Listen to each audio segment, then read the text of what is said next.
नमस्कार, स्वागत है आपका। संवाद 365 देख रहे हैं आप। आपके साथ मैं हूं दिग्विजय सिंह चौहान। उत्तराखंड में विधानसभा के चुनाव हैं और इस वक्त हर किसी की नजर इस बात को लेकर के है कि कौन सी पार्टी किस प्रत्याशी को अपनी तरफ से चुनावी मैदान में उतार रही है।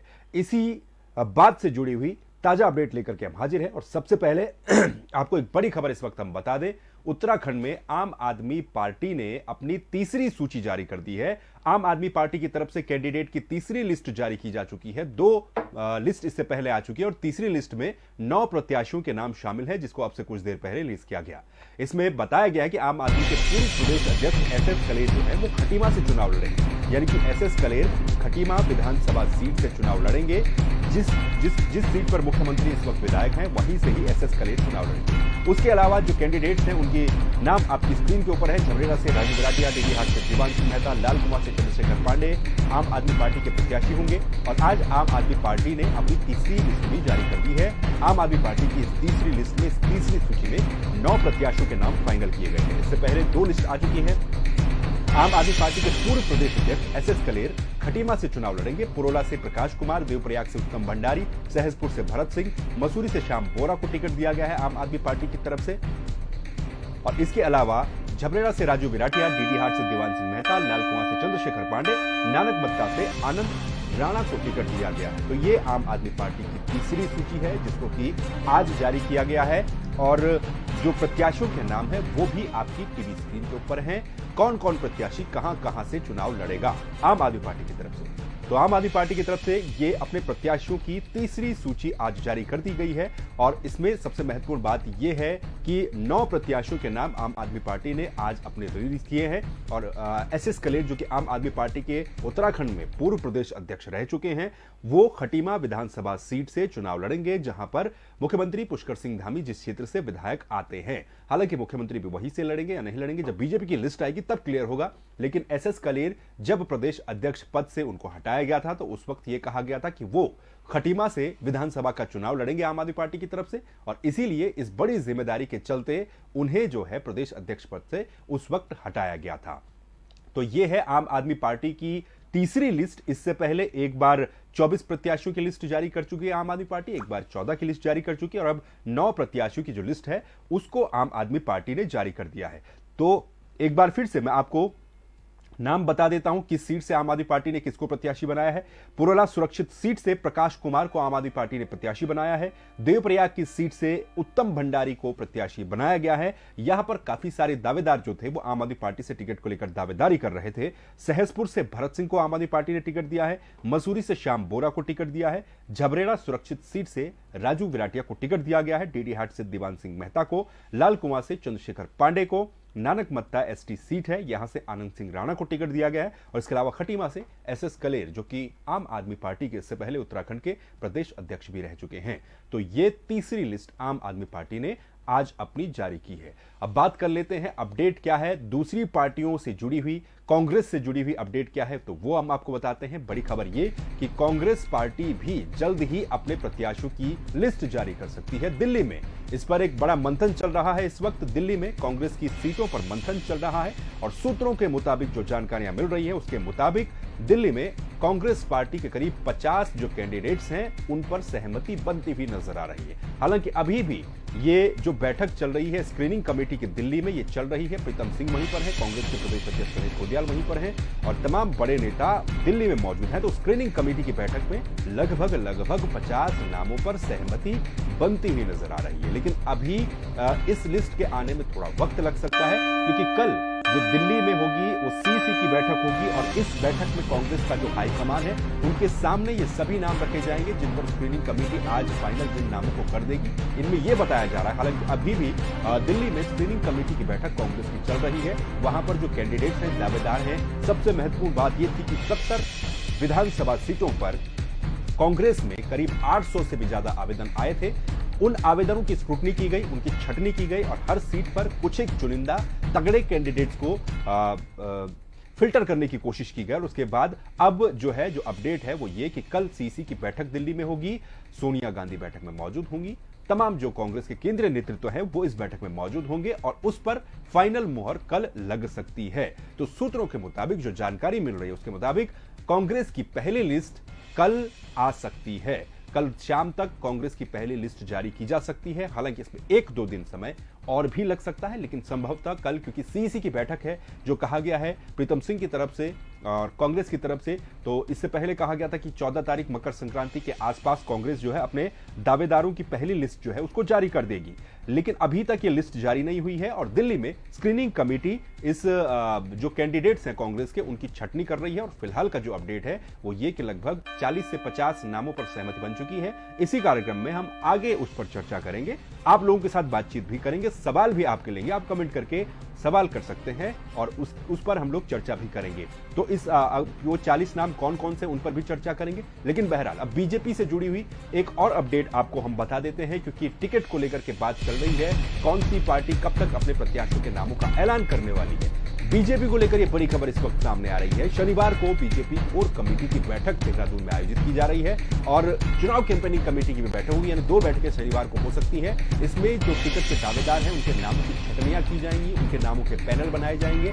बीजेपी फिलहाल अभी थोड़ा सा सेफ हैंड में इस बात को लेकर के चल रही है कि धीरे धीरे ही ये प्रोसेस होगी और तकरीबन 21 तारीख के आसपास बीजेपी की पहली लिस्ट आ सकती है। तो केंद्रीय पार्लियामेंट्री बोर्ड को ये नाम यहां से फाइनल करके भेजे जाएंगे। जो बैठक कल उत्तराखंड में होने वाली है बीजेपी की, तो इस बैठक में जो कैंडिडेट्स हैं उनके नाम स्क्रूटनी की जाएगी उनके नामों की, और 3-3, 4-4 के नाम पैनल बना करके प्रत्येक विधानसभा सीट से उसको भेजा जाएगा केंद्रीय नेतृत्व के पास। और उसके बाद बीजेपी में केंद्रीय नेतृत्व टिकटों को फाइनल करेगा। तो हो सकता है कांग्रेस के टिकट 1-2 दिन में क्लियर हो जाए और ये भी संभावना है कि बीजेपी के टिकट जो है वो 20-21 तारीख के आसपास बीजेपी की जो पहली लिस्ट है वो जारी हो सकती है। हालांकि अगर पार्टी चाहे तो जल्दी भी प्रत्याशियों की सूची जारी कर सकती है। फिलहाल जो जानकारी भी सामने आ रही है, आम आदमी पार्टी ने आज अपने 9 और कैंडिडेट की लिस्ट जारी कर दी है। ये आम आदमी पार्टी की तीसरी लिस्ट है।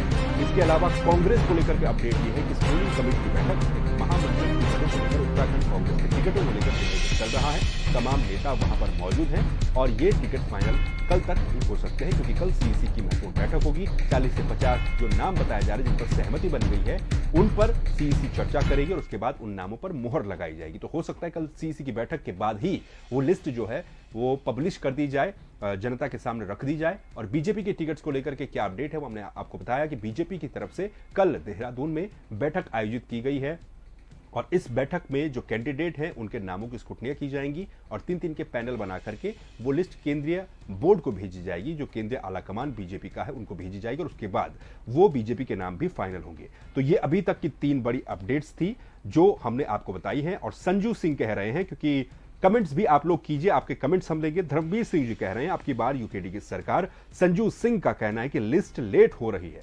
बिल्कुल जाहिर सी बात है, लिस्ट लेट हो रही है क्योंकि ऐसी भी आशंकाएं बीजेपी और कांग्रेस दोनों ही जगहों पर हैं कि अगर लिस्ट जल्दी जारी हो जाती है तो कई विधानसभा सीटें ऐसी हैं जहां पर टिकट के बाद बगावती रुख काफी सारे नेताओं के देखने को मिल सकते हैं।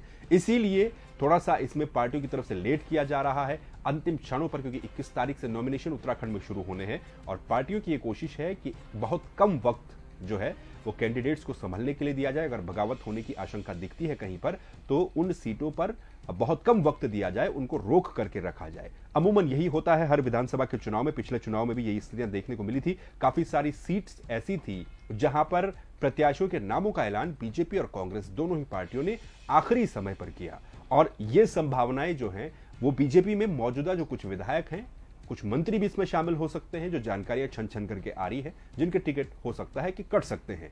ऐसी सिचुएशन में भगदड़ ना मचे, पार्टी में कोई दिक्कत ना हो, तो उसको देखते हुए भी ये जो दोनों ही पार्टियों की लिस्ट है इसमें देरी आपको देखने को मिल रही है। तो फिलहाल कांग्रेस की बैठक दिल्ली में चल रही है, बीजेपी की कल देहरादून में शुरू होगी और उसके बाद जो टिकट के दावेदार हैं उनके नामों को फाइनल किया जाएगा। और क्योंकि बीजेपी हो या फिर कांग्रेस हो, हर किसी के टिकट उनके आला कमान के द्वारा फाइनल किए जाते हैं। और कांग्रेस की तरफ से कल सीईसी की बैठक में जो 40 से 50 जो नाम फिलहाल बताए जा रहे हैं कि पहले चरण में हो सकता है इतने नामों का ऐलान किया जाए, तो उन पर चर्चाएं भी चल रही हैं। तो वहीं उत्तराखंड की अगर हम बात करें तो उत्तराखंड में जो राजनीतिक सरगर्मियां हैं वो भी लगातार देखने को मिल रही है। पिछले 2-4 दिनों से लैंसडाउन सीट को लेकर के जो वाद विवाद है, जो बयान है वो सामने आ रहे हैं, चाहे वो दिलीप रावत जो वहां के मौजूदा विधायक हैं उनके हों या फिर डॉक्टर हरक सिंह रावत जो कि कैबिनेट मंत्री हैं उनके हों। तो इन्हीं बयानों के बीच आज दिलीप रावत का एक और बयान सामने आया है जो कि उन्होंने तंज कसते हुए कहा है। आपको वो बयान सबसे पहले सुनाते हैं। जिस तरीके से जो खबरें आ रही हैं उसके आधार पर आप क्या कहेंगे, आपका क्या कहेंगे? देखिए, जहाँ तक मेरी दावेदारी की बात है तो मैं समझता हूँ कि भारतीय जनता जिस तरीके से जो खबरें आ रही हैं उसके आधार पर आप क्या कहेंगे, आपका क्या कहेंगे? देखिए, जहाँ तक मेरी दावेदारी की बात है तो मैं समझता हूँ कि भारतीय जनता पार्टी ही मेरी अकेली परिवार है। मेरे पास एक ही विकल्प है, भारतीय जनता पार्टी। और विधानसभा की बात करोगे तो आप एक ही विकल्प है, लैंसडाउन विधानसभा। और ऐसे ही मेरे पास पत्नी का भी एक ही विकल्प है, जो एक ही पत्नी है। और बहुतों के पास बहुत सारे विकल्प हो सकते हैं। ठीक है। जिस तरीके से जो खबरें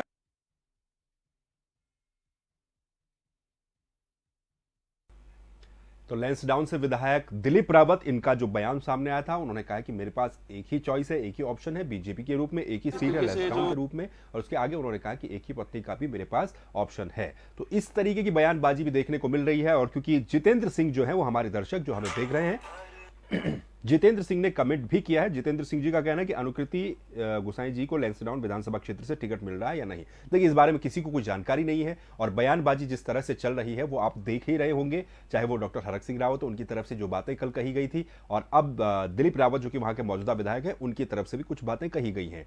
लैंसडाउन सीट और कोटद्वार सीट काफी हॉट सीट इसलिए भी हो जाती हैं क्योंकि यहां पर जो डॉक्टर हरक सिंह रावत है, उनका हस्तक्षेप इस बार देखने को मिल रहा है। संभावना यह है कि वो चाहते हैं कि अनुकृति गोसाई के लिए लैंसडाउन की सीट मिल जाए, और कोटद्वार की सीट पर अब वो चुनाव लड़ेंगे या नहीं लड़ेंगे, इस पर फैसला उनको करना है। लेकिन वहां से मौजूदा विधायक दिलीप रावत है, महंत है वो दिलीप रावत, जो कि लैंसडाउन विधानसभा सीट से विधायक हैं। अब उनका यह भी कहना है कि अनुकृति गोसाई तो बीजेपी की प्राथमिक सदस्य भी नहीं है, तो किस आधार पर उनको वहां से टिकट दिया जाए। तो बयानबाजी जारी है। सभी का कहना है कि पार्टी आलाकमान तय करेगा। अब पार्टी आलाकमान क्या तय करता है, किसके प्रेशर में तय करता है, या फिर बिना प्रेशर के कुछ बातें तय होती हैं, तो जैसे ही क्लियर होंगी आप लोगों के सामने आ जाएंगी। राजा मेहरा जी कह रहे हैं, राष्ट्रीय पार्टियों ने उत्तराखंड के 1994 आंदोलन में क्या योगदान दिया था? उत्तराखंड क्रांति दल ने शहादत नहीं दी थी, उत्तराखंड की महिलाओं के साथ बर्बरतापूर्ण व्यवहार किया गया था, ये इनका कहना है। और उत्तराखंड हमारी लाशों पर बनेगा, तो इनका कहना कुल मिलाकर के ये रिप्लाई देना चाह रहे हैं कि बीजेपी और कांग्रेस के जो नेता है, बीजेपी और कांग्रेस के जो लोग उनके समर्थन में बात कर रहे हैं, तो उनको लेकर के ये कहना चाह रहे हैं यूकेडी को लेकर कि यूकेडी ने क्या क्या इस प्रदेश के लिए नहीं किया। राजन मेहरा जी का ये कहना था। सोबत सिंह नेगी जी बीजेपी कह रहे हैं, और उसके बाद ओम भी लिखते हैं। तो इसी तरीके से आप भी कमेंट कीजिए कि क्यों, आखिर आपको क्या लगता है, क्योंकि जनता क्या सोचती है वो जानना बहुत जरूरी है। अगर बीजेपी और कांग्रेस की तरफ से टिकटों का ऐलान अभी तक नहीं हो पाया है, उसमें देरी हो रही है, तो फिर इसकी वजह क्या है? और क्योंकि आज आम आदमी पार्टी ने भी अपनी तीसरी लिस्ट जारी कर दी है, हालांकि उनका लिस्ट जारी करना थोड़ा सा ईजी नजर आता है, सरल नजर आता है। सरल इसलिए कि पहली बार प्रदेश में चुनाव लड़ रहे हैं, इतने बड़े नेता है नहीं, टिकट को लेकर के इतनी मारामारी है नहीं, तो इसीलिए आम आदमी पार्टी जल्दी से जल्दी अपने कैंडिडेट्स का नाम फाइनल कर रही है। उत्तराखंड क्रांति दल ने कुछ समय पहले अपनी पहली लिस्ट जारी की थी, लेकिन उसके बाद उत्तराखंड क्रांति दल की भी कोई लिस्ट अभी तक सामने नहीं आई, कौन कौन उनके कैंडिडेट होंगे। तो वहां पर भी सोच मंथन चल रहा है। अब क्योंकि एक बात यह भी है कि हर पार्टी दूसरी पार्टी पर भी नजर बनाए हुए कि अगर इस पार्टी से इस कैंडिडेट को या फिर इस नेता को टिकट नहीं मिलता है, तो क्या उसे हम टिकट दे सकते हैं।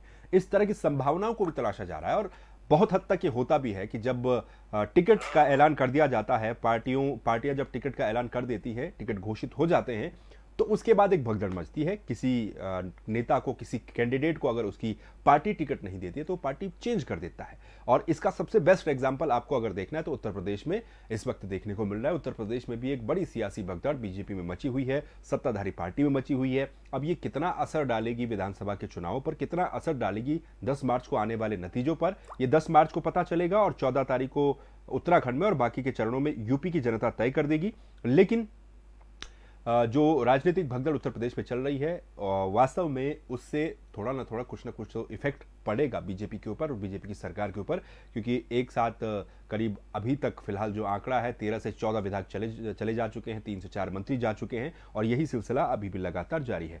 पंडित लक्ष्मी प्रसाद रतूड़ी जी कह रहे हैं, सर घनसाली से कांग्रेस का टिकट किसको मिल सकता है? देखिए, घनसाली की जहां तक अगर बात करें तो घनसाली में बीजेपी, कांग्रेस के पास वहां पर पूर्व में प्रत्याशी थे धनीलाल शाह वो थे, इसके अलावा कुछ और नाम भी वहां पर हैं। अब इनमें पार्टी किसको टिकट देती है ये तो पार्टी जब लिस्ट जारी करेगी तभी पता चलेगा, लेकिन फिलहाल वहां पर भी क्योंकि कैंडिडेट्स काफी सारे हैं तो उनकी भी स्क्रूटनी पार्टी की तरफ से वहां पर की जा रही होगी। राजन मेहरा जी कह रहे हैं जितना कांग्रेस और बीजेपी का एक नेता अपने क्षेत्र में चुनाव के समय खर्च करता है उतना पैसा उत्तराखंड क्रांति दल को दे दे तो सारे 70 के 70 सीट पर उत्तराखंड क्रांति दल जीत करके आएगी। धनबल के नीचे उत्तराखंड क्रांति दल दबती जा रही है। बिल्कुल राजन जी का कहना भी सही है। उत्तराखंड क्रांति दल क्षेत्रीय दल है, फाइनेंशियली इतना स्ट्रांग दल नहीं बन पाया, लेकिन इसके भी आपको कारण ढूंढने पड़ेंगे कि क्यों नहीं बन पाया। क्या ऐसा था कि उत्तराखंड क्रांति दल की स्वीकार्यता उत्तराखंड में कभी थी ही नहीं, क्योंकि उत्तराखंड क्रांति दल से ही कुछ विधायक बने और जब वो लोग विधायक बने तो उसके बाद क्या हुआ, उन्होंने समर्थन दिया पार्टियों को और उसके बाद उन्हीं पार्टियों के वो हो गए थे। तो ये स्थितियां भी उत्तराखंड क्रांति दल के साथ रही हैं और डेवलपमेंट जो उत्तराखंड क्रांति दल का होना चाहिए था वो नहीं हो पाया। विकेश कह रहे हैं कांग्रेस से कौन कौन नाम फाइनल है जो लिस्ट आने वाली है। देखिए जी, लिस्ट अब जो बड़ी सीट्स हैं जिन पर अंदाजा लगाया जा रहा है, कुछ समाचार पत्रों ने भी उस पर रिपोर्ट किया था कि करीब 30 से 40 ऐसी सीटें जिन पर लगभग जो है वो कैंडिडेट्स के नाम जो है वो फाइनल हैं। तो वही सीटें हैं जहां से बड़े नेता कांग्रेस के लड़ते हैं। फर्ज कीजिए देहरादून में धर्मपुर विधानसभा सीट है, दिनेश अग्रवाल यहां से काफी समय तक कांग्रेस के विधायक रहे हैं, तो संभावना यह है कि उन्हीं को पार्टी कैंडिडेट बना सकती है। इसी तरीके से बाकी की सीटें हैं वहां पर जो मौजूदा विधायक कांग्रेस में हैं, तो ये संभावना है कि उनके टिकट तो कम से कम नहीं ही कटेंगे। और उसके अलावा जो पिछली बार रह गए थे, जो पिछली बार हार गए थे, जो बड़े नेता हैं, तो उनके जो टिकट है वो रह सकते हैं। प्रवीण रावत जी का कहना है बीजेपी का नरेंद्र नगर से किसको टिकट मिल सकता है, क्या कुछ जानकारी है। देखिए, नरेंद्र नगर ऐसी विधानसभा सीट है जो इस वक्त हॉट सीट बनी हुई है। हॉट सीट इसलिए क्योंकि यहां से विधायक जो आते हैं, सुबोध उनियाल जो कि कृषि मंत्री भी हैं, वो इस सीट पर विधायक हैं, बीजेपी में ही है। दूसरे जो मजबूत कैंडिडेट वहां पर हैं वो ओम गोपाल रावत हैं। ओम गोपाल रावत भी बीजेपी में ही है। 2017 में ओम गोपाल रावत का टिकट पार्टी ने काट दिया था, वो निर्दलीय लड़े थे। निर्दलीय लड़ने के बावजूद भी उन्होंने कड़ी टक्कर दी थी सुबोध उनियाल को। कांग्रेस के कैंडिडेट नरेंद्र नगर की सीट पर थोड़े से कमजोर नजर आते हैं, यानी कि सीधी सीधी फाइट ओम गोपाल रावत और सुबोध उनियाल के बीच में पिछली बार यहां पर देखने को मिली थी। अब दोनों ही एक ही पार्टी में है। ओम गोपाल रावत का कहना यह है कि 2017 के बाद जब 19 में वापसी हुई थी तो पार्टी ने वादा किया था कि उनको टिकट दिया जाएगा। अब क्या कृषि मंत्री का टिकट काट करके उनको टिकट दिया जाएगा या फिर सुबोध उनियाल को टिकट दिया जाएगा और फिर से ओम गोपाल रावत का टिकट कट जाएगा, तो फिर वो क्या करेंगे। तो इस तरह की सिचुएशन जो है वो नरेंद्र नगर विधानसभा सीट पर है और मुकाबला बड़ा रोचक होने वाला है, क्योंकि टिकट जब यहां से क्लियर होगा किसको मिलता है, उसके बाद आगे की संभावनाएं जो है वो जाहिर सी बात है बड़ी रोचक हो जाएंगी।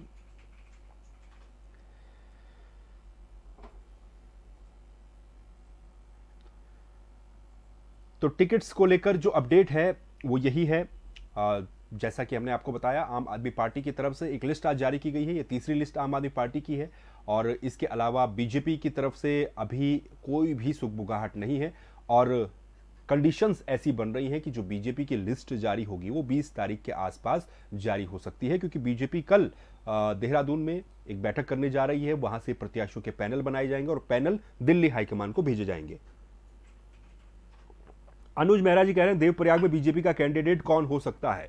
देखिए, देवप्रयाग की सीट भी बड़ी रोचक हुई है कैंडिडेट्स के मामले में, क्योंकि यहां पर जो खबरें सामने आई थी, नाराजगियां भी विधायक को लेकर काफी ज्यादा लोगों की हैं और जो दावेदार हैं वो भी बीजेपी में काफी सारे नजर आते हैं। अब मौजूदा विधायक, युवा विधायक वहां के, उनका टिकट कटेगा या नहीं कटेगा, ऐसी संभावनाएं तो पार्टी ही फाइनल कर पाएगी जब लिस्ट जारी हो जाएगी। लेकिन देवप्रयाग में भी स्थितियां जो है टिकट को लेकर पहले तो बड़ी रोचक है।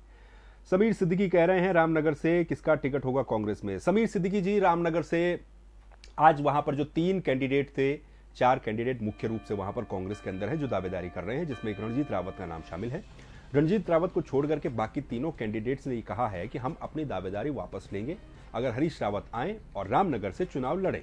तो हरीश रावत क्या रामनगर से चुनाव लड़ेंगे या फिर डीडी हाट से चुनाव लड़ेंगे, जिस तरह की खबरें सामने आ रही हैं, तो हरीश रावत अगर वहां पर आते हैं तो क्योंकि रणजीत रावत वहां पर है और दोनों के बीच के रिलेशन संबंध कैसे हैं ये सभी लोग जानते हैं, अक्सर आप देखते रहते होंगे। तो क्या उनको मना पाएंगे हरीश रावत, रणजीत रावत को, क्योंकि बाकी जो 3 कैंडिडेट हैं वो तो कह ही चुके हैं कि हरीश रावत रामनगर आए, वहां से चुनाव लड़े, हम सब अपनी दावेदारी को वापस ले लेंगे। तो अब रामनगर से क्या हरीश रावत लड़ेंगे या नहीं लड़ेंगे वो हरीश रावत जाने। प्रदीप कोठारी जी कह रहे हैं कांग्रेस और बीजेपी दोनों ही पार्टियों को अपने घर के अंदर ही समझ नहीं आ रहा है कि किसको टिकट दें और किसको नहीं दें। सबसे बड़ी बात तो ये देखने वाली सबसे बड़ा काम है इनका, कहना है। अच्छा, लंबा इन्होंने काफी सारा लंबा कमेंट किया है। बीजेपी को सबसे ज्यादा दिक्कत होगी क्योंकि कई पिछले लोगों जिनको पिछली बार चुना गया था वो इस बार जनता की नजरों में खरे नहीं उतर पाए हैं। अब देखना है कि पार्टी क्या करती है। अगर नहीं देगी तो उत्तराखंड में भी पार्टी बदल की खबर होगी कुछ दिनों में, पर जनता जानती है क्या करना है उनका। बिल्कुल जी, आपका कहना भी सही है। एंटी इनकम्बेंसी क्या बीजेपी के 57 विधायकों के खिलाफ होगी? इसमें से मैक्सिमम के खिलाफ नाराजगी तो है ही, लेकिन उसको पार्टी किस तरह से मैनेज करेगी? क्योंकि जो जानकारियां मिल रही हैं उसके मुताबिक ये तो तय माना जा रहा है कि अच्छी खासी तादाद में जो मौजूदा सिटिंग विधायक हैं उनके टिकट कट सकते हैं। कटे नहीं है, कट सकते हैं, लेकिन किस किस के कटेंगे ये जो है बड़ा रोचक होने वाला है। मनविंदर सिंह मन्नी जी कह रहे हैं यूएस नगर में कांग्रेस किसको टिकट देती है? देखिए जी, अब यूएस नगर के भी दावेदार काफी सारे हैं, तो यहां पर उधम सिंह नगर में कांग्रेस किसको टिकट देगी कह पाना अभी मुश्किल है। आप अगर इस क्षेत्र के हैं तो आप ही कमेंट में बता दीजिए कौन कौन वहां पर दावेदारी कर रहा है और कौन आपको लगता है कि मजबूत कैंडिडेट वहां पर है। संजू सिंह कह रहे हैं उत्तराखंड कैंडिडेट कौन हो सकते हैं? अच्छा, उत्तराखंड में कैंडिडेट कौन कौन हो सकते हैं ये कहना चाह रहे हैं, तो जब लिस्ट आएगी जी तब पता चलेगा। महावीर सिंह मन्नी जी कह रहे हैं 65 गदरपुर और 66 रुद्रपुर। गदरपुर और रुद्रपुर जो विधानसभा सीटें हैं जी, ये भी काफी हॉट सीटें हैं। किसका टिकट हो सकता है? अच्छा, इन सीटों को लेकर के ये पूछ रहे हैं। विनोद सिंह जी भी इसके पीछे कह रहे हैं कपकोट से किसका है टिकट बीजेपी का? अब देखिए जी, कपकोट से देखिए टिकट के बारे में हमें अभी कोई जानकारी नहीं है, और अभी तो हम ये चर्चा कर रहे हैं कि आखिर इतनी देर क्यों हो रही है दोनों ही दलों की तरफ से, राष्ट्रीय दलों की तरफ से। इसके पीछे की जो वजह है उनको जानने की कोशिश भी कर रहे हैं कि क्या टिकट डिक्लेयर होने के बाद मचने वाली भगदड़ से दोनों ही पार्टियां डर रही हैं? क्या दल बदल की स्थितियां उनको नजर आती हैं कि टिकट का अनाउंसमेंट जैसे ही होगा तो काफी सारे लोगों को अगर टिकट कटते हैं तो दल बदल होगी, या फिर जो बगावत कर देते हैं एक सीट पर, अगर एक को टिकट मिला और 10 दावेदार थे तो 10 में से 2 तो मान गए लेकिन 8 उसके बाद बगावत पर उतर आए। तो इन चीजों को मैनेज करने की कोशिश भी कहीं ना कहीं इन सभी पार्टियों की तरफ से की जा रही है। तो विनोद जी का कहना था कपकोट से। देखिए जी, कपकोट अब पार्टी वहां पर किसे टिकट देती है, आप लोग बताइए कमेंट्स में कौन वहां पर आपको नजर आता है जो सक्रिय नेता वहां के हैं कपकोट के। तो क्योंकि अभी ऐसी कोई लिस्ट भी जैसा कि मनविंदर सिंह जी भी कह रहे हैं कि 65 गदरपुर और रुद्रपुर का भी बताइए, तो ऐसी भी कोई लिस्ट नहीं हुई है जिसमें कि सूत्रों के हवाले से जानकारियां आ जाती हैं कि लिस्ट भाई लगभग यही है जो फाइनल हो चुकी है और बस अब इसका अनाउंसमेंट करने की देरी है। तो ऐसी भी कोई लिस्ट अभी फाइनल नहीं हुई है ना। बीजेपी की तरफ से तो कल मीटिंग होगी पहले दौर की, देहरादून में मीटिंग होगी और वहां से जो प्रत्याशियों के आवेदन आए हैं, जो ऑब्जर्वर लेकर के आए हैं 70 विधानसभा सीटों से, देहरादून में बैठा जाएगा, उनमें छटनी की जाएंगी और जो 3-4 प्रमुख कैंडिडेट हर विधानसभा सीट से होंगे उनके नाम जो है दिल्ली पार्लियामेंट्री बोर्ड को भेजे जाएंगे और फिर दिल्ली से वो नाम फाइनल होकर के आएंगे।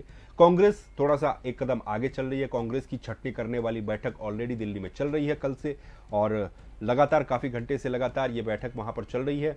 तो वहां पर इन नामों की छटनियां भी हो चुकी हैं और इसमें 40 से 50 नाम जो हैं, जो सुनने में आ रहा है कि इन नामों पर सहमति लगभग बन जाएगी आज रात तक या कल तक, और उसके बाद कल सीईसी की बैठक दिल्ली में कांग्रेस की होनी है और उस बैठक में जो है फाइनल कर दिया जाएगा। मोहन रावत जी कह रहे हैं टिहरी से कांग्रेस किसको टिकट दे सकती है? देखिए जी मोहन रावत जी, आपके टिहरी विधानसभा क्षेत्र की स्थितियां तो बड़ी रोचक हो चुकी हैं। अभी तो पहले यही समझ नहीं आ रहा कि किशोर उपाध्याय जी क्या करने वाले हैं। किशोर उपाध्याय क्या कांग्रेस में ही रहेंगे या फिर कांग्रेस छोड़ करके किसी दूसरी पार्टी में जाएंगे? और अगर दूसरी पार्टी में जाते हैं तो बीजेपी में जाएंगे, आम आदमी पार्टी में जाएंगे या फिर यूकेडी में जाएंगे, कौन सी पार्टी में जाएंगे? तो यहां से अब कांग्रेस किसको टिकट दे सकती है ये तो किशोर उपाध्याय के कदम के बाद ही स्पष्ट हो पाएगा।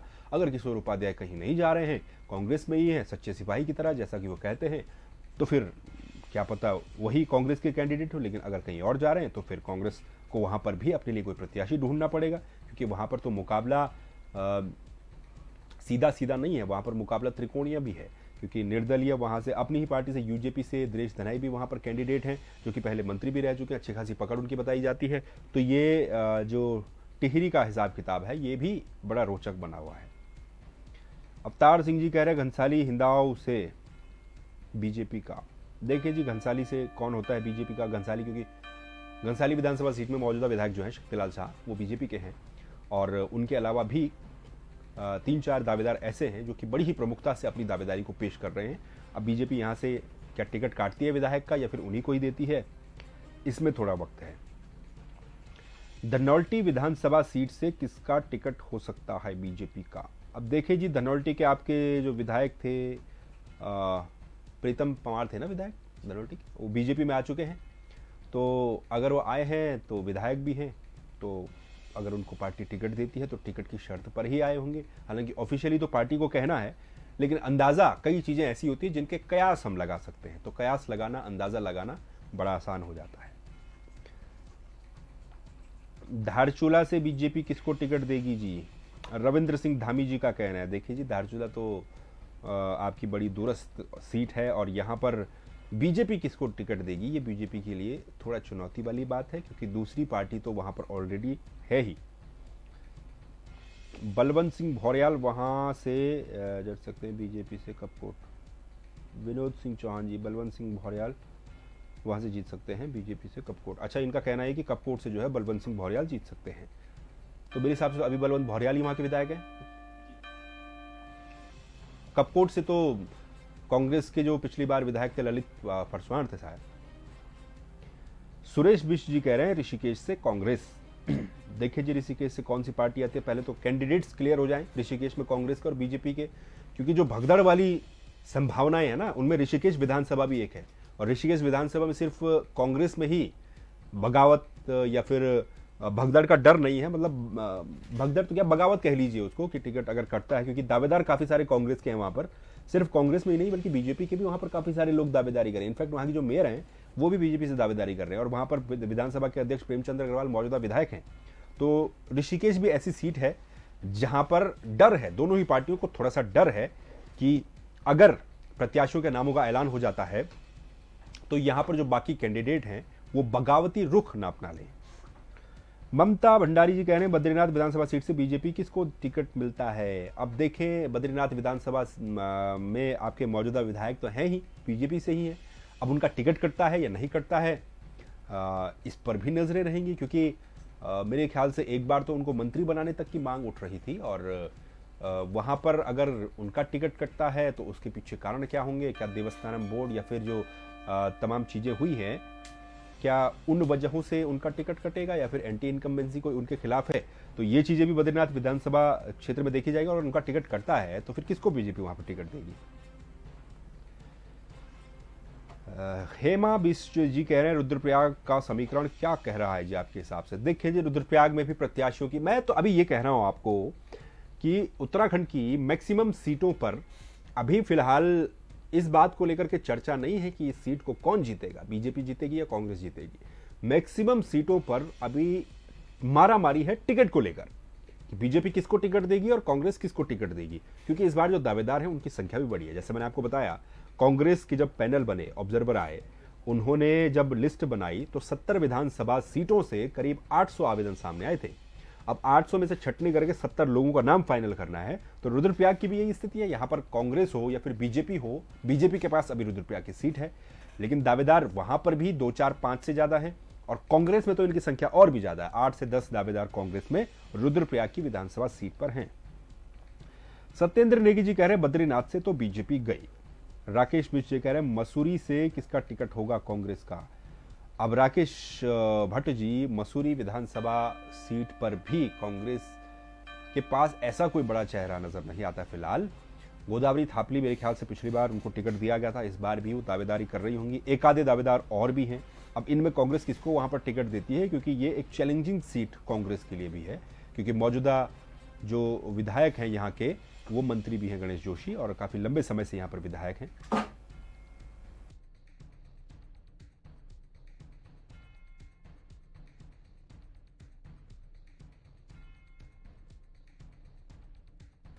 तो ये स्थिति है जी बद्रीनाथ से। अच्छा, इनका सत्येंद्र नेगी जी का कहना था बद्रीनाथ से बीजेपी गई और राकेश भट्ट जी का कहना था मसूरी से टिकट किसका होगा कांग्रेस। तो वही बातें हैं, मसूरी से कांग्रेस में टिकट किसका होगा, तो यही तमाम चीजें हैं जी। सर, राहुल शर्मा कौशिक पूछ रहे हैं कि विकासनगर और सहसपुर सीट से किसको टिकट मिलेगा? राहुल शर्मा कौशिक जी, विकासनगर और सहसपुर विधानसभा सीट। देखिए जी, विकासनगर और सहसपुर विधानसभा सीट पर कौन सी पार्टी से? इन्होंने तो सिर्फ ये लिखा ना, विकास नगर और सहसपुर सीट पर किसको टिकट मिलेगा। तो पार्टी भी क्लियर कर लें कौन सी पार्टी से, बीजेपी से पूछना चाह रहे हैं आप, कांग्रेस से पूछना चाह रहे हैं। खैर जानकारी तो हमें भी नहीं है, लेकिन एक एस्पेक्ट्स क्या क्या हो सकते हैं उस पर हम जरूर चर्चा कर सकते हैं। विकास नगर और सहसपुर तो इस वक्त बीजेपी के पास है, विकास नगर भी बीजेपी के पास है। मुन्ना सिंह चौहान वहां से विधायक हैं और सहसपुर से सहदेव सिंह पुंडीर विधायक हैं। अब मौजूदा विधायक दोनों ही है। अब इनमें क्या किसी का टिकट कट सकता है? अगर वहां पर नाराजगी लोगों की है तो ऐसी भी संभावना है कि किसी का एक का टिकट इनमें से कट जाए, और अगर इनमें से किसी एक का टिकट कटता है तो फिर पार्टी को एक नया कैंडिडेट वहां पर तलाशना होगा।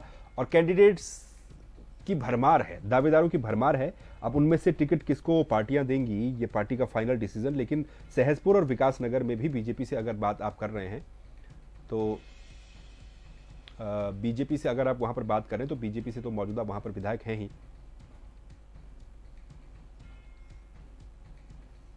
सर एक कमेंट आया है मंजीत राणा का, ये कह रहे हैं कि जो प्रतापनगर सीट से है वहाँ गुड्डू भाई जो हैं विजय सिंह पवार, उनका टिकट दे रही है बीजेपी।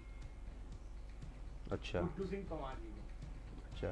तुम अभी तो शायद आम आदमी पार्टी ने वहां से घोषित कर लिया प्रत्याशी अपना। हाँ, मंजीत राणा जी, ये जानकारी खैर हमें तो है नहीं। विजय पवार जिनको गुड्डू भाई के नाम से जाना जाता है, उनको टिकट दे रही है या नहीं दे रही है। लेकिन प्रताप नगर की सीट पर भी अब मुद्दे काफ़ी सारे हैं। यहाँ पर भी वही सीन रहता है, एक बार एक मेरे हिसाब से। तो सर अजय अवस्थी का कमेंट आया है कि डीडीआर विधानसभा से कौन चुनाव लड़ेगा, क्योंकि हरीश रावत के नाम की भी चर्चा हो रही है। अजय अवस्थी जी डीडीहाट विधानसभा में, क्योंकि चर्चाएं काफ़ी बड़े जोरों शोरों से हैं कि डीडीहाट विधानसभा से हरीश रावत चुनाव लड़ सकते हैं। और अगर हरीश रावत इस सीट से चुनाव लड़ते हैं और बीजेपी से, क्योंकि यहाँ से बिशन सिंह चुफाल जो इस वक्त मंत्री भी हैं उत्तराखंड सरकार में, बिशन सिंह चुफाल का काफ़ी एक लंबा चौड़ा बैकग्राउंड, लंबा चौड़ा इतिहास इस सीट पर रहा है। और अगर हरीश रावत इसी सीट पर आ जाते हैं चुनाव लड़ने के लिए तो मुकाबला बड़ा कड़ा होने वाला है, बड़ा रोचक होने वाला है। दोनों ही बड़े नेता हैं, वरिष्ठ नेता हैं, कुमाऊं के बड़े चेहरे हैं। बिशन सिंह चुफाल का राजनीतिक इतिहास भी काफ़ी पुराना रहा है और हरीश रावत का भी काफ़ी पुराना रहा है। अब हरीश रावत अगर डीडीहाट जाते हैं चुनाव लड़ने तो किस तरह से वो डीडीहाट में अपनी सीट निकाल पाएंगे, या फिर बिशन सिंह चुफाल क्या अपनी सीट बचा पाएंगे? तो ये मुकाबला बड़ा रोचक हो जाएगा जी। अजय अवस्थी जी, जैसा आप पूछ रहे हैं डीडीहाट विधानसभा, तो ये मुकाबला भी यहाँ पर बड़ा रोचक हो जाएगा। क्योंकि हरीश रावत पिछली बार 2 सीटों से चुनाव लड़े थे और दोनों ही सीटों पर हार गए थे। एक किच्छा से वो लड़े थे, वहाँ पर हार गए थे। एक हरिद्वार ग्रामीण सीट से वो लड़े थे। हालांकि एक जगह से हरीश रावत को हराने वाले स्वामी यतीश्वरानंद हरिद्वार ग्रामीण से, उनको फिर आखिरी समय में नवाजा भी गया और वहाँ से राजेश शुक्ला ने उन्हें हराया था किच्छा विधानसभा सीट से। तो 2 सीटों से हारने का गम हरीश रावत को है, ये भी वो कई बार कहते हैं। और इस बार उनका कहना है कि पिछली बार वाली गलती नहीं करूंगा, क्योंकि पिछली बार 2 सीटों से लड़ गया था लेकिन तैयारी कहीं पर भी नहीं कर पाया था। तो इस बार हरीश रावत का कहना यह है कि एक ही सीट से लड़ूंगा और पूरी तैयारी करूंगा। सर आशीष पुरोहित जी पूछ रहे हैं केदारनाथ से क्या समाचार है, क्योंकि अभी हरक सिंह रावत भी वहां से। आशीष पुरोहित जी, केदारनाथ के समाचार भी बड़े रोचक हैं इस वक्त, क्योंकि केदारनाथ से वहां पर पिछली बार मनोज रावत चुनाव जीते थे और दूसरे नंबर पर रहे थे कुलदीप रावत। तो कुलदीप रावत का चुनाव लड़ना केदारनाथ विधानसभा के समीकरणों को और रोचक भी बना देता है और मजेदार भी बना देता है, क्योंकि पिछली बार कुलदीप रावत वहां से लड़े थे, किसी दल से संबंध नहीं है, निर्दलीय चुनाव लड़े थे और अच्छा खासा वोट लेकर के गए थे, बहुत कम मार्जिन से वो हार गए थे। और बीजेपी के कैंडिडेट वहां पिछली बार मेरे ख्याल से 3रे या 4थे नंबर पर चले गए थे। शैला रानी रावत को शायद वहां से बीजेपी ने टिकट दिया था, आशा नौटियाल का टिकट कट गया था और वो भी पीछे रह गई थी और ये भी पीछे रह गई थी। तो इस बार कांग्रेस से तो मनोज रावत का वहां पर लगभग आप ये तय मान करके चलिए कि मनोज रावत का टिकट नहीं ही कटेगा, क्योंकि वो उन चुनिंदा विधायकों में से एक हैं जो कि वक्त वक्त पर विधानसभा के अंदर बोलते रहते हैं, अपनी आवाज उठाते रहते हैं, उनकी छवि भी ठीक ठाक है। तो संभव तो आप ये लगा लीजिए कि कांग्रेस उनका टिकट काटने से गुरेज ही करेगी, टिकट उनका कटेगा नहीं। और उनके सामने बीजेपी किसको कैंडिडेट बनाती है, क्योंकि एक तो बीजेपी के पास वहां पर जो लोकल कैंडिडेट, जो स्थानीय कैंडिडेट हैं वो काफ़ी सारे हैं और काफ़ी लोग वहाँ पर लंबे समय से तैयारी भी कर रहे हैं, इसमें पूर्व विधायक भी शामिल हैं।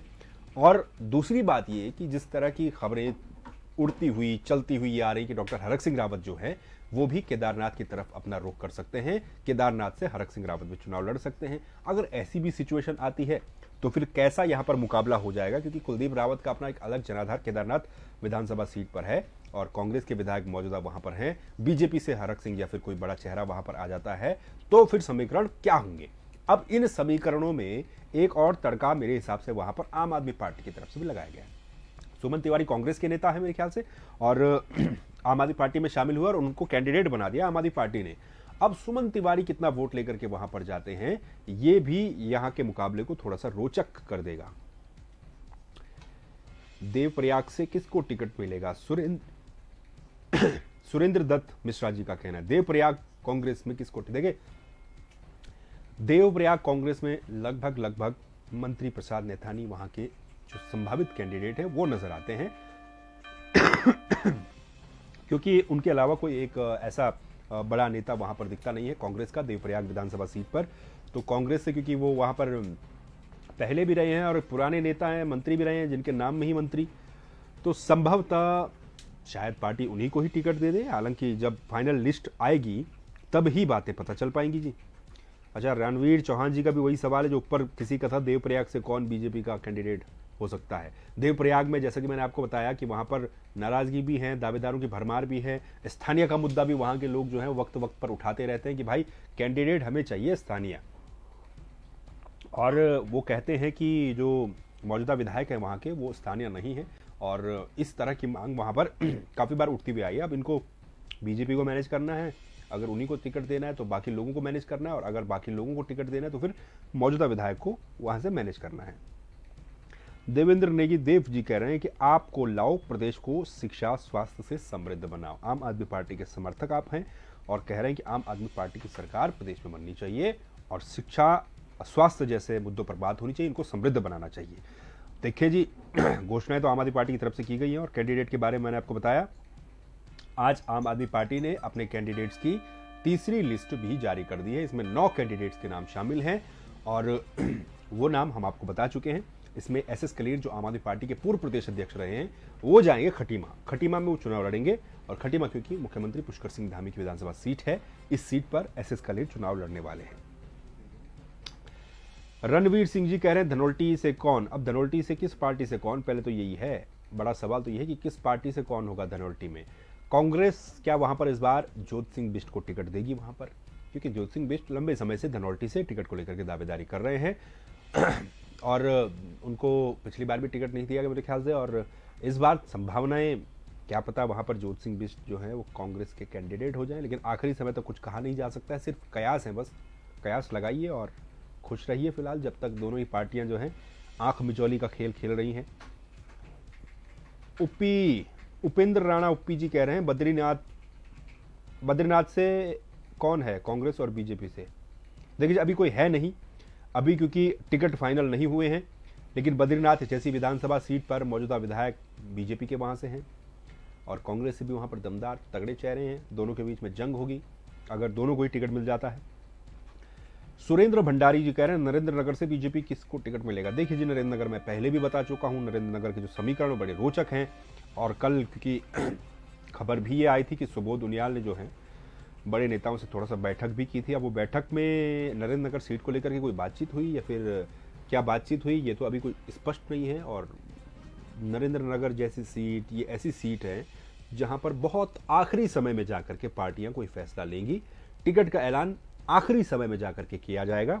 वो इसलिए क्योंकि ये वो सीटें हैं जहां पर पार्टी को बगावत का डर है, और यहां पर जो बाकी के कैंडिडेट हैं वो बगावत भी कर सकते हैं, काफी सारे कैंडिडेट मजबूत भी हैं, तो इसको मैनेज करने के लिए पार्टियां जो है खेला खेल रही हैं। राहुल राजपूत रावत जी का कहना है आएगी बीजेपी ही केदारनाथ विधानसभा से, कुलदीप रावत का फुल सपोर्ट है। अच्छा, इनका कहना है कि बीजेपी आएगी केदारनाथ विधानसभा में और कुलदीप रावत का फुल सपोर्ट है, शायद ये कहना चाह रहे हैं बीजेपी को सपोर्ट है। संतराम चौहान जी कह रहे हैं चक्राता कौन जी बीजेपी। अब देखिए जी, चक्राता में भी बीजेपी के जो कैंडिडेट हैं उसको लेकर के बड़ी चर्चाएं वहां पर हैं। वहां पर रामशरण नौटियाल भी दावेदारी कर रहे हैं, मधु चौहान भी वहां पर हैं ही। अब इनमें पार्टी किसको टिकट देती है वो भी देखें, बड़े चेहरे हैं दोनों। संतराम चौहान जी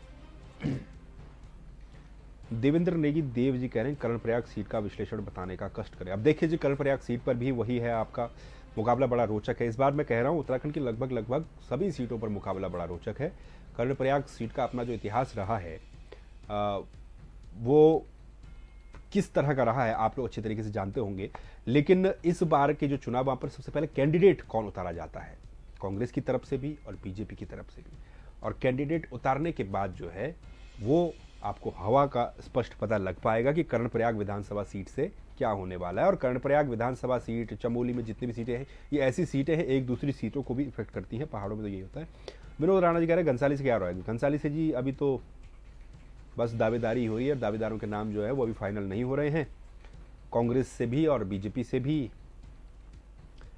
संजू सिंह कह रहे हैं उत्तराखंड से कौन, उत्तराखंड बीजेपी और कांग्रेस। अच्छा, इनका मैं सवाल समझ नहीं पाया। रणवीर सिंह जी कह रहे हैं संवाद 365 का बहुत बहुत धन्यवाद सबका ध्यान रखने के लिए। बिल्कुल जी, सबका ध्यान रखेंगे, और क्योंकि हम टिकट नहीं बांटते हैं इसलिए हम सबका ध्यान रख सकते हैं। और उम्मीद है कि पार्टियां भी टिकट बांटते वक्त यही देखेंगी कि सबका ध्यान रखा जाए। अगर किसी को टिकट नहीं मिल रहा है तो उसका ध्यान पार्टियां किस तरह से रखेंगी। और काफ़ी हद तक ये भी डिपेंड करेगा कि जिस व्यक्ति का टिकट कटा है वो अपना ध्यान रखवाने के लिए तैयार है या नहीं है, या फिर वो अपना ध्यान खुद रख सकता है। अगर अपना ध्यान खुद रख सकता है तो फिर निर्दलीय चुनावी मैदान में उतर जाएगा। तो ये फिलहाल आज का अपडेट था, और आपके साथ एक लंबी चौड़ी बातचीत आज की हो चुकी है। टिकट को लेकर के ये अपडेट था, जिसमें हमने आपको बताया बीजेपी और कांग्रेस में टिकट को लेकर के फिलहाल क्या क्या डेवलपमेंट हो रहे हैं, कहां पर किसकी बैठक चल रही है। एक बार फिर से आपको बता देता हूं, आम आदमी पार्टी ने आज अपने 9 और प्रत्याशियों की सूची जारी की है, और 3 लिस्ट आम आदमी पार्टी ने अभी तक जारी कर दी है।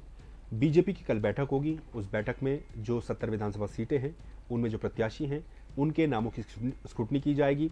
3-3, 4-4 नामों के पैनल जो हैं यहां से बना करके भेजे जाएंगे दिल्ली केंद्रीय पार्लियामेंट्री बोर्ड के पास, और वहां जब ये नाम जाएंगे तो उसके बाद फाइनल होंगे। जो टाइम को लेकर सवाल है तो बीजेपी की लिस्ट 20 से 21 तारीख के आसपास या उसके बाद आपको देखने को मिलेगी। कांग्रेस की अगर हम बात करें तो कांग्रेस की लिस्ट जो है उसमें 40 से 50 नामों पर चर्चा चल रही है, वो लगभग उसमें फाइनल हो चुके हैं। कल सीसी की बैठक कांग्रेस की होनी है, सीसी की बैठक के बाद अंतिम लिस्ट फाइनल हो जाएगी। तो कल या परसों में कांग्रेस की लिस्ट आ सकती है और आम आदमी पार्टी की आज आ गई। तो ये पूरा अपडेट था। फिलहाल आपसे विदा लेने का वक्त आ गया है, आपसे फिर मिलेंगे। आप संवाद 365 को फॉलो कर दीजिए, फेसबुक पर फॉलो कर दीजिए और यूट्यूब पर भी सब्सक्राइब कर दीजिए। नमस्कार।